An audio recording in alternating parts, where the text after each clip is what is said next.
আজকের recipe yummy chicken kofta কারি। একদম শেষ পর্যন্ত দেখতে হবে কিন্তু।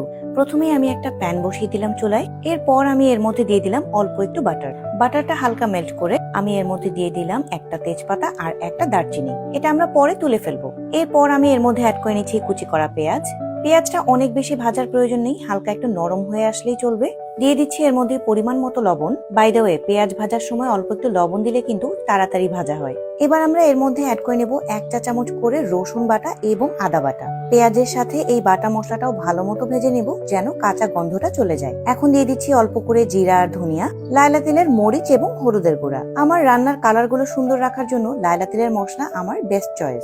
এরপরে আমি দিয়ে নিচ্ছি লাইলা তেলের এই শাহি মিট মশলা। এর মধ্যে যেহেতু অনেক মশলার সংমিশ্রণ রয়েছে তাই ফ্লেভারটা সুন্দর আসে। 3টা টমেটো কেটে নিয়েছি আমি এখানে। এখন এটাও অ্যাড করে দিচ্ছি আর অ্যাড করে নিচ্ছি অল্প একটু পানি। কিছুটা কাঁচামরিচ দিয়ে দিচ্ছি। ঝালটা আপনারা নিজেদের পছন্দ মতো ব্যবহার করবেন। এরপর আমি সবকিছু ভালো মতো নাড়াচাড়া করে মিক্স করে নিচ্ছি। অ্যান্ড দেন আমি এখানে অ্যাড করে নিচ্ছি 20 থেকে 25টার মতো কাজু বাদাম। কাজু বাদামটাও আমরা এটার সাথে খুব ভালো মতো মিক্স করে সিদ্ধ করে নেব।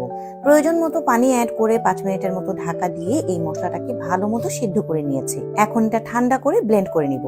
এদিকে আমি 3টা চিকেন ব্রেস্টকে ভালো মতো ব্লেন্ড করে ম্যাশ করে নিয়েছি। এবার এর মধ্যে অল্প কিছু স্পাইসেস অ্যাড করব। একটু ব্ল্যাক পেপার দিয়ে দিলাম, একটু চিলি ফ্লেক্স দিয়ে নিচ্ছি আর অল্প একটু লাইলা তেলের শাহি মিট মশলা দিচ্ছি ফ্লেভারের জন্য। স্বাদ মতো লবণ অ্যাড করে নিচ্ছি। আর বাইন্ডিং এর জন্য এখানে আমি প্রথমে দিয়ে নিচ্ছি একটু কর্নফ্লাওয়ার, কিন্তু শুধু কর্নফ্লাওয়ারে হবে না, তাই আমি এখানে কিছুটা বেসন অ্যাড করে নিচ্ছি। আপনারা চাইলে ময়দা অথবা পাউরুটি অ্যাড করতে পারেন, তবে বেসন দিয়ে বাইন্ডিং করলে কোফতার স্বাদটা আমার কাছে বেটার মনে হয়। মাখানোর সময় হালকা একটু তেল দিয়ে নিতে পারেন, তাহলে মাখাতে ইজি হয়। সো আমার চিকেনটা রেডি হয়ে গিয়েছে। এখন এটাকে আমি হাতে অল্প একটু তেল মাখিয়ে গোল গোল করে বলের মতো বানিয়ে নিচ্ছি। সাইজটা আপনারা নিজেদের পছন্দ অনুযায়ী বানাতে পারেন। আমি মিডিয়াম সাইজের চিকেন বল বানিয়েছি। বানানো শেষ হয়ে গিয়েছে। এখন আমি এই চিকেন বলগুলোকে হালকা একটু শ্যালো ফ্রাই করে নিব। কোফতা কারি বানানোর জন্য চিকেন বলগুলোকে ভেজে নেওয়াটা ম্যান্ডেটরি না, আপনারা চাইলে ডিরেক্ট মশলাই দিতে পারেন। আমার কাছে মনে হয়েছে ভেজে নিলে টেস্টটা ভালো আসবে, তাই ভেজে নিয়েছি। চিকেন বলগুলো ভাজা হয়ে গিয়েছে। এখন আমি এগুলো একটা প্লেটের মধ্যে তুলে নিচ্ছি। এখন আমি ফাইনাল স্টেপে চলে যাচ্ছি। আবারও একটা প্যান বসিয়ে দিলাম চুলায়। কিছুটা বাটার অ্যাড করে নিব। আপনারা চাইলে কিন্তু এটা সয়াবিন তেলেও রান্না করতে পারেন অথবা ঘি ব্যবহার করতে পারেন। আগের বানানো মশলাটাকে ঠান্ডা করে ব্লেন্ড করে নিয়েছি। এখন আমি এটা এই বাটারের মধ্যে দিয়ে দিচ্ছি। ব্লেন্ডারের জারটা ধুয়ে যতটুকু পানি হয় সেটাও অ্যাড করে দিয়েছি।